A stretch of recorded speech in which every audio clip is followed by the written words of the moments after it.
A little bit about the Kohala Culture and History Advisory Group that we're part of. We formed in August of 2023 as part of a goal set by the Kohala Community Development Plan. Our mission is to protect, preserve, and perpetuate the historic and cultural resources of North Kohala, now and for future generations. We support local culture, history groups, and help share events and programs and other guidance on development and government issues related to cultural practices, natural resources, Unupua'a land use, and sensitive sites. We're here to help connect and communicate across the community. And a big mahalo to KS Kaia'ulu. Their sponsorship has helped make today's session and much of our work possible.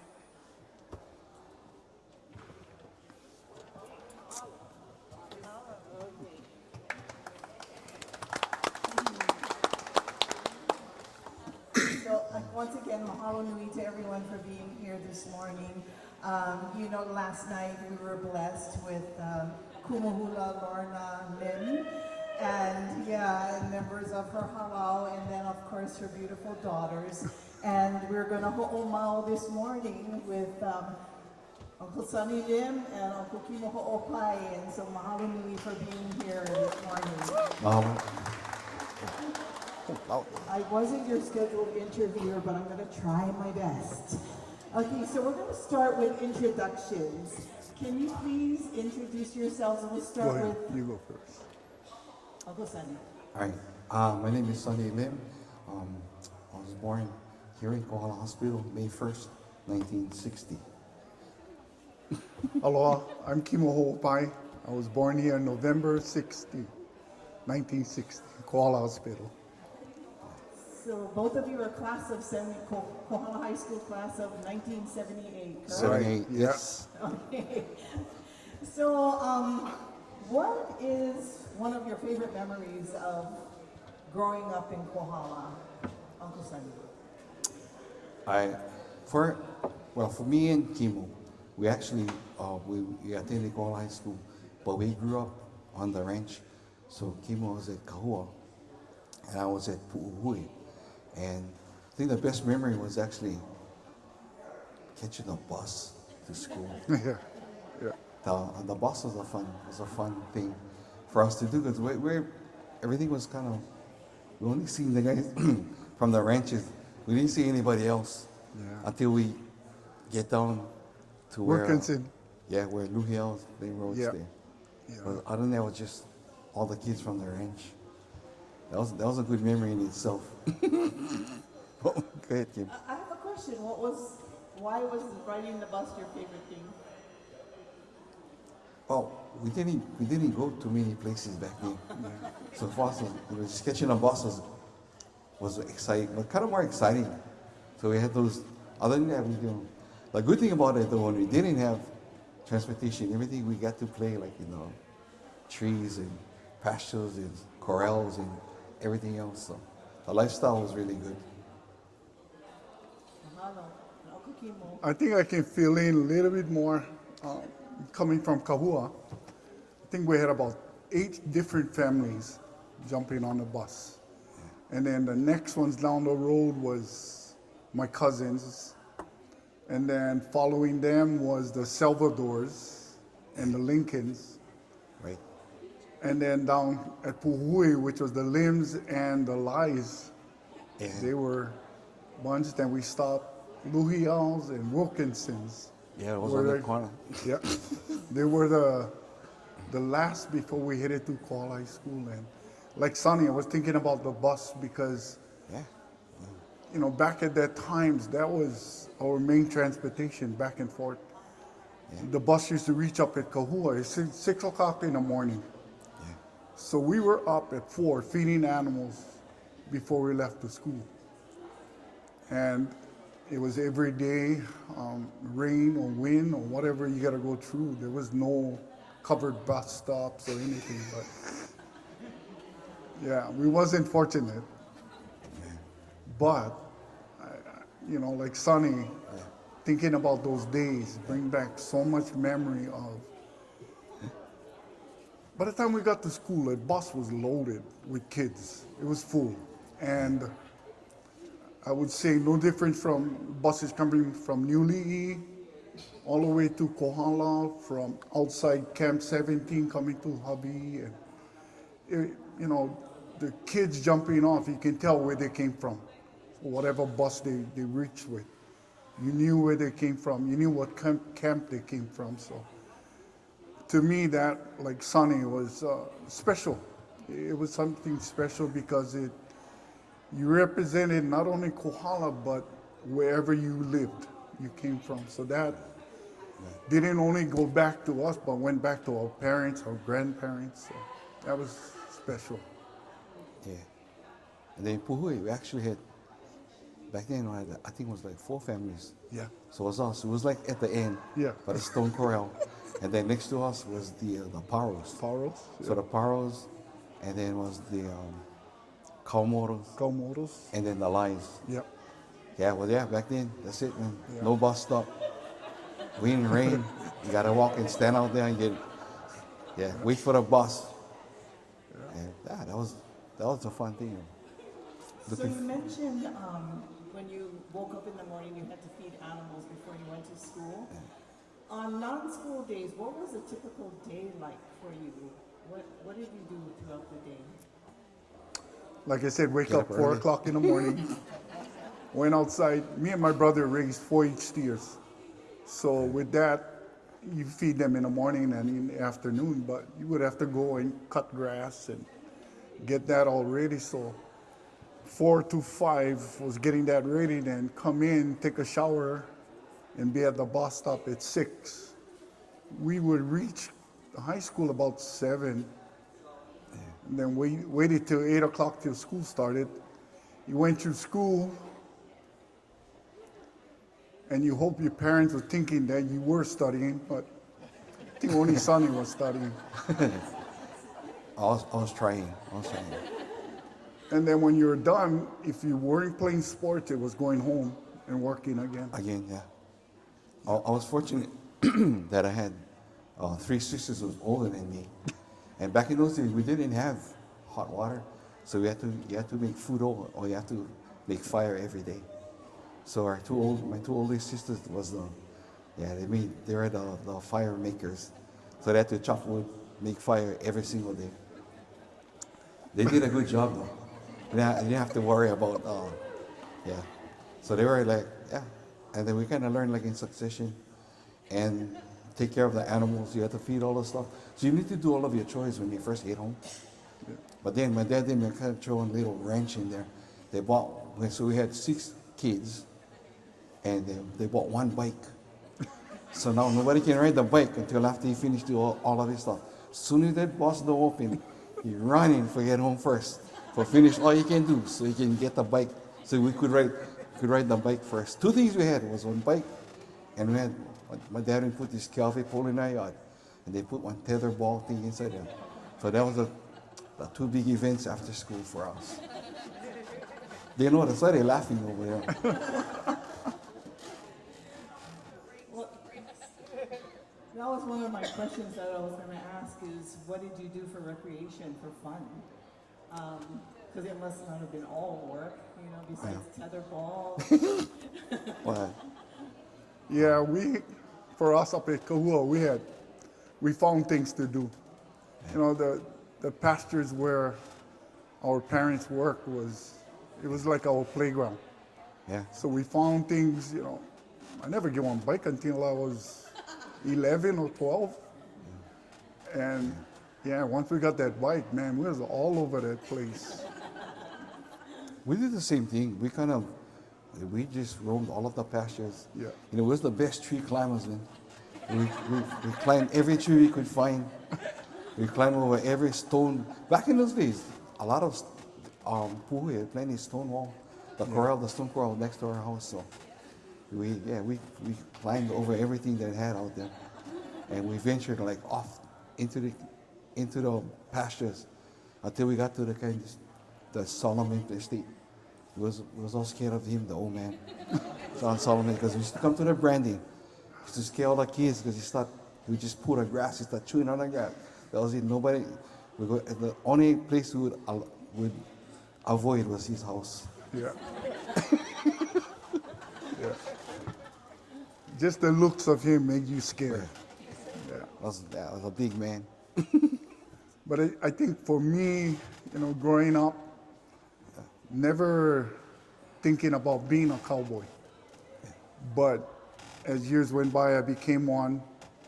And to play on the land that I worked made a whole lot of difference.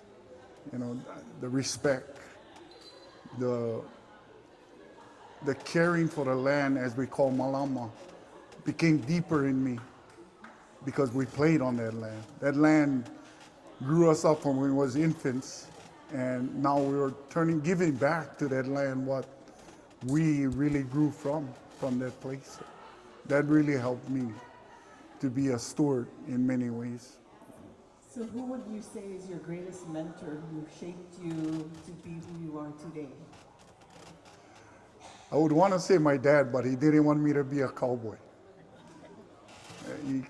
He was one of the biggest discouragement, or try to be discouragement, because he knew how life was. Cowboy life wasn't easy.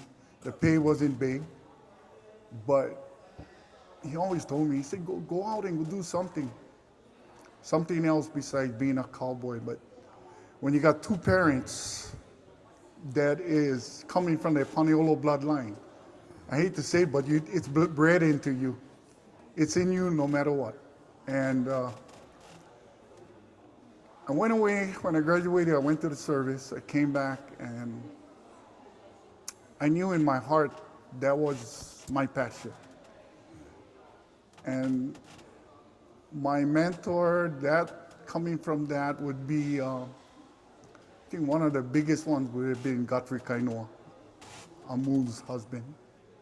He was the pusher to what I learned today. There was many mentors for me, but at the beginning of my life, he was like an idol I watched. I want to be like him. I want to, you try to do everything that they do. It's like somebody watching Sonny and playing his guitar. I wanted to do that as a cowboy from a young kid. So he was my mentor. Uncle Sonny? Probably my dad. He was kind of open, like, we grew up on the ranch and being there, I could have been a cowboy. He told us the same thing, that, cowboy life is really hard. And we've seen it firsthand because we grew up in that life. But then again, I ended up at Parker Ranch. But my dad wasn't only a cowboy.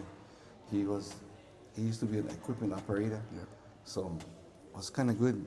That's the other thing about growing up on the ranch.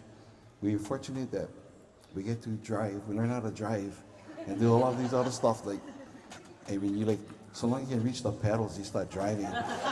So I used to drive, my dad used to drive this old Caterpillar.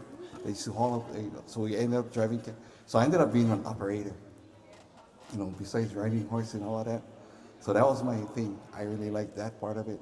So when I came back to Parker Ranch after high school, I started off in the motor pool. I was like 5 years, I was the gas pump attendant, so I pumped gas for 5 years.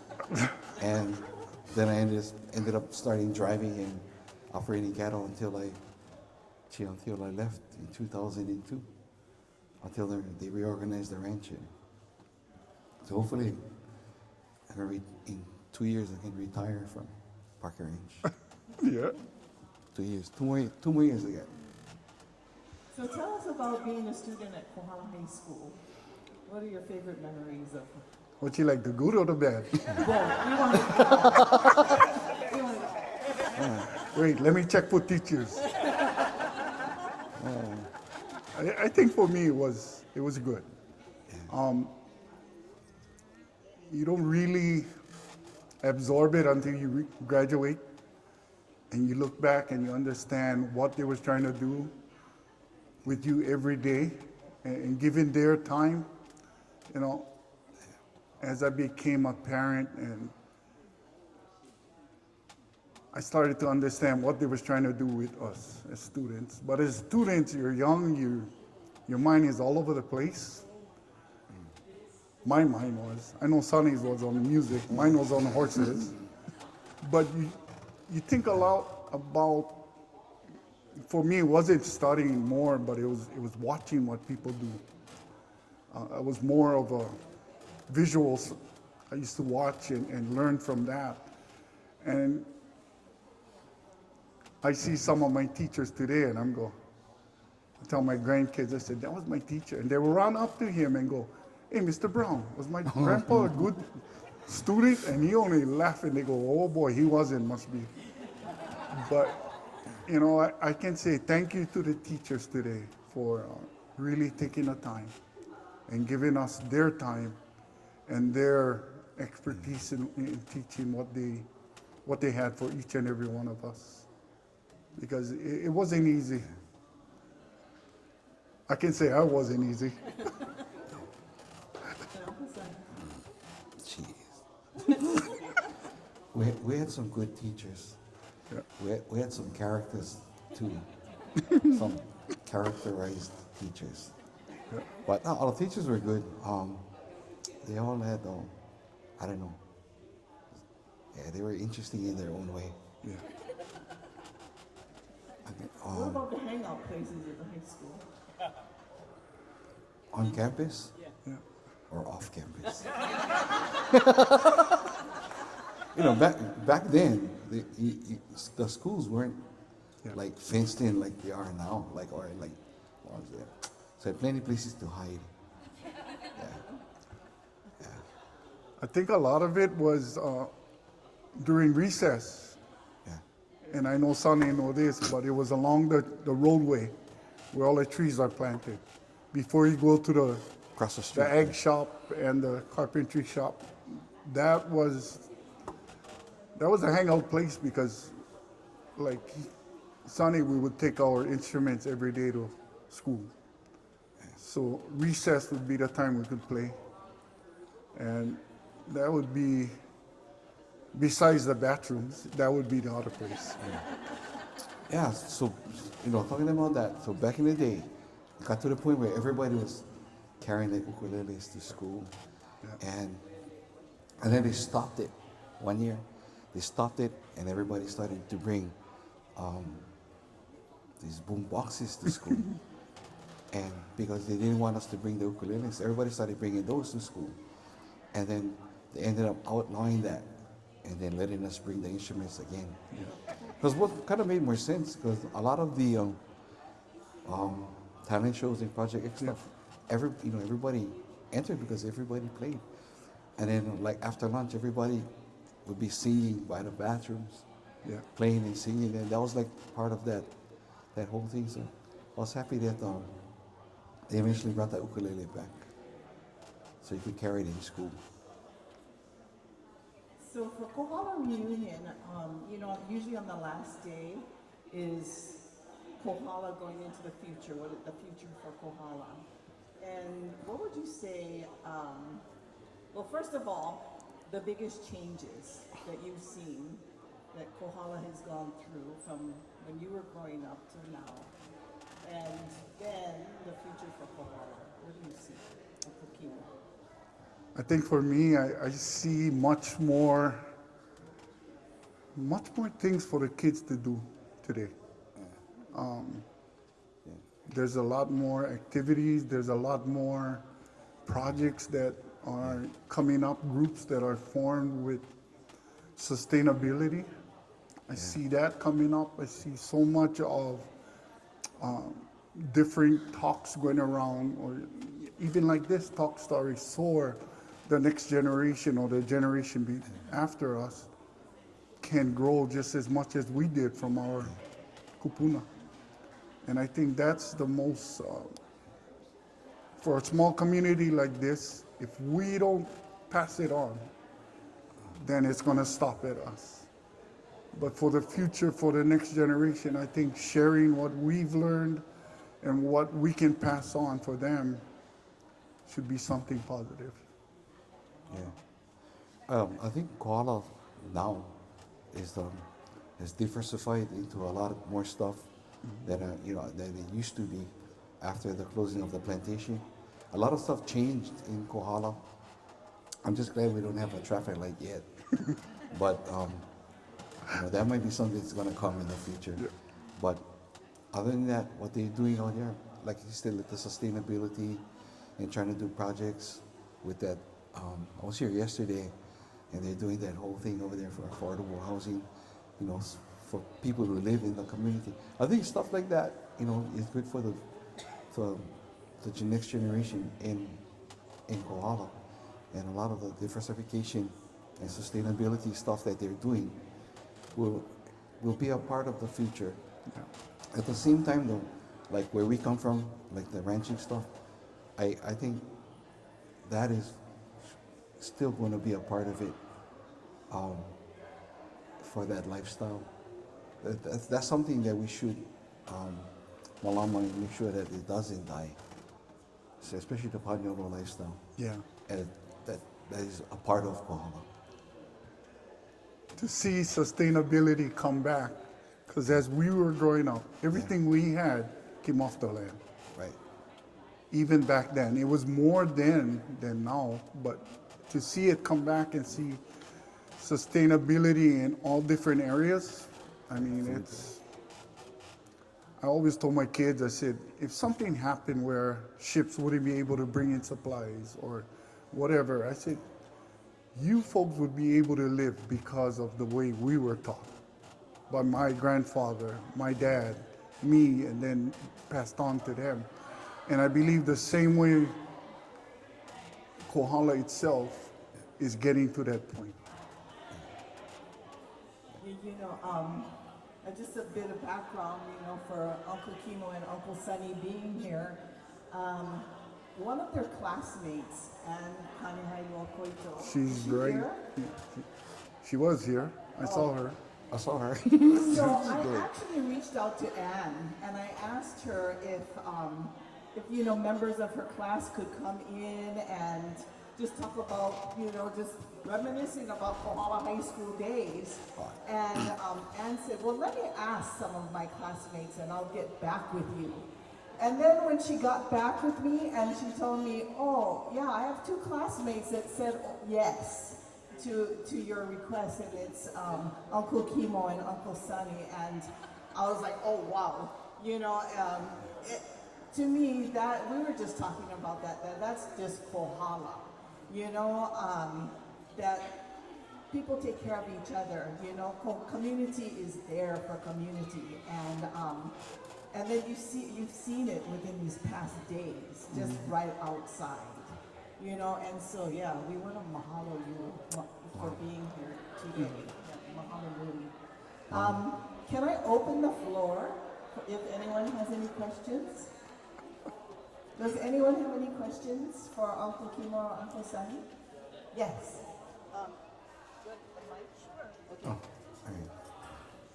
What do you think is the most important thing for the Keiki to know moving forward in the future? The question is, what do you think is the most important thing that Keiki should know for going into the future? I think for them going into the future is respect and remember where they came from. Always, for me, it's only we live in Waimea. It's just over the mountain. But